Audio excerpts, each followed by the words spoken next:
So for 2026, kailangan talaga natin ng self-care pero this one is effortless. 2026 na mga ate and lahat tayo gusto ng pagbabago this year. Basta ako mga ate, ayoko na ng stress, overthinking, anxiety, ayoko na, iwan na natin yan sa 2025. Ayoko na rin ng face na laging mukhang pagod pero hindi naman pagod.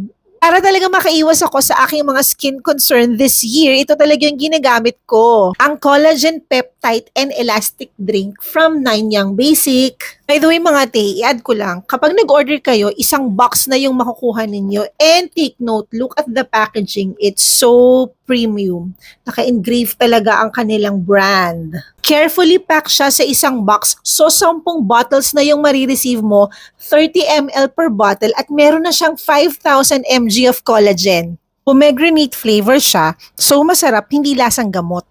Yung 30 ml na bottle, iniinom ko siya, it's either morning or bedtime. Ready to drink na siya, no hassle of mixing na rin. Siyempre mga ate, pag nagkakaedad na tayo, nawawalan na tayo ng collagen sa katawan kaya kailangan natin ng supplement just to provide elasticity on our skin, bones, hair, and nails. So for 2026, kailangan talaga natin ng self-care pero this one is effortless. That's why, check out nyo na yung yellow basket below to order.